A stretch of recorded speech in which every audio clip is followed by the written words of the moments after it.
Tonight's honored student speaker, Kelsey Fisher, is the definition of a well-rounded student. Kelsey, if you could start making your way up to the stage, please.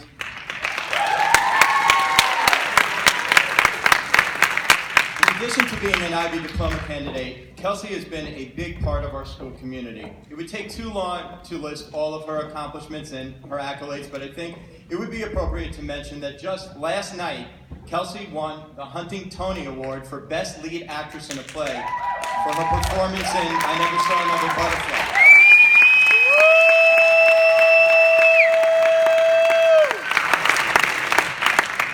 Kelsey is also the senior class treasurer. She was the Commack High School representative at the State Leadership Seminar, is a member of 6 honor societies, is an all-county and all-state choir musician, among many other things. Kelsey plans to continue pursuing her many passions at Clemson University this fall, and every time she emails me, she says, "Go Tigers." So we're proud to have her speak to you tonight on behalf of all of our IB Diploma candidates. Please welcome Kelsey Fisher.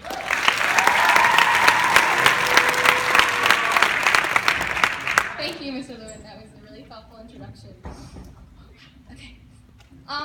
They say the most important things in a person's life are their firsts. Their first words, their first steps, their first big kid purchase, or their first friend. Well, I don't know about you, but I can't remember any of my firsts unless they happened like a few months ago. I don't remember my first outfit, my first movie, my first assignment, or my first fast food order, although it was probably chicken nuggets. Although I can't remember specific events, I know if I think hard enough that I can remember my first sincere emotions. I know the first time I felt happiness, loss, success, and fear. But despite all of those things, the thing I remember most vividly is the first time that I felt challenged. When I was 6 years old, I didn't know how to bite into an apple. You see, I was rather klutzy growing up, and when I was 3, I walked directly into a rocking horse at my preschool. That accident pushed my 4 front teeth back up inside my head, and when they descended back down, they were rather crooked. I had to wait until all of my baby teeth had fallen out before I could get braces, so my rearranged smile had to stay.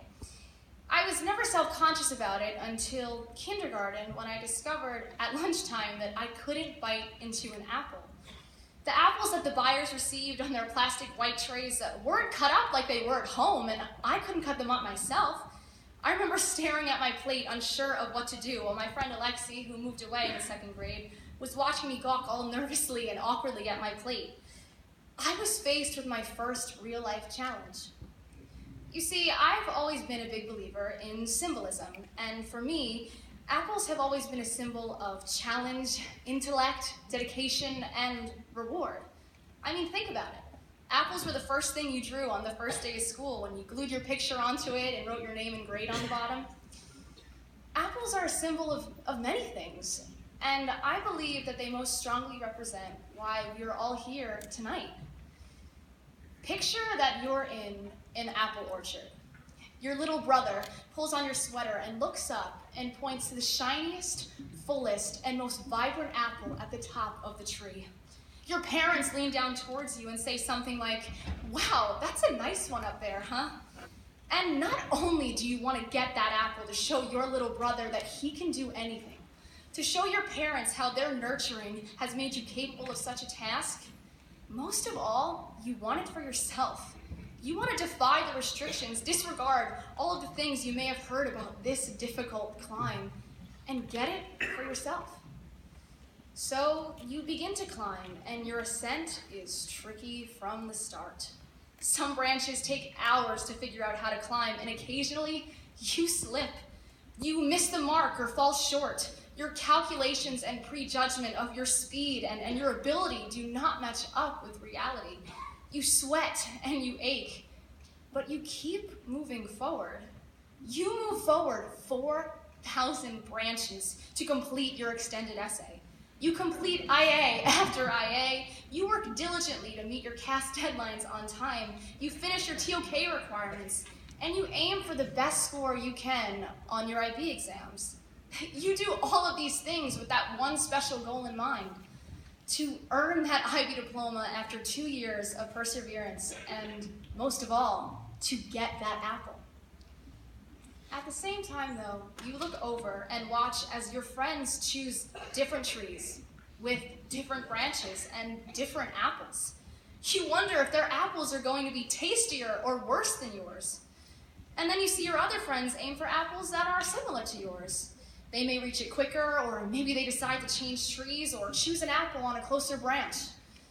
But no matter their choice, no matter how different or similar it may be, you know that neither option is a failure. Because the true failure would be never picking a tree to climb at all. After 360 days, your apple is directly in front of you. Its color and richness is more vibrant than your little brother could have ever imagined. Before you pluck it from its branch, you look below.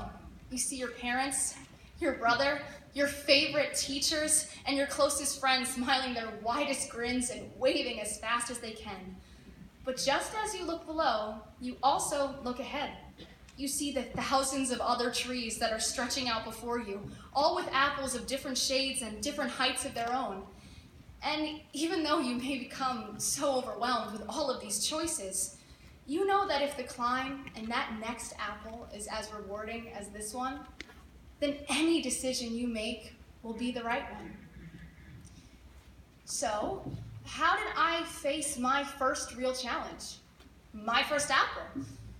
Well, to be honest, I don't remember. But if I had the ability to take a time machine to go back and rewatch all of my firsts, specifically that first real challenge, I think I would tell myself one thing. I would tell myself to not worry so much about eating my lunch. We all have different lunch trays, different tables, different goals, different dreams, different apples, and different trees. It is our ambition and passion that unites us all to work together, to push us, to form relationships, to thank the ones we love, and forgive those who may have doubted us. But since it's me and my time machine probably doesn't have enough power, in the few seconds I had with myself, I would say to that little girl, as I now say to you, do not worry about how others perceive you. Believe in yourself. For you'll never know what your future tastes like until you take the first bite. Thank you and congratulations.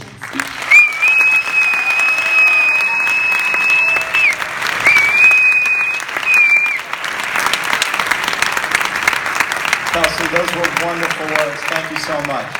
Thank you, Kelsey.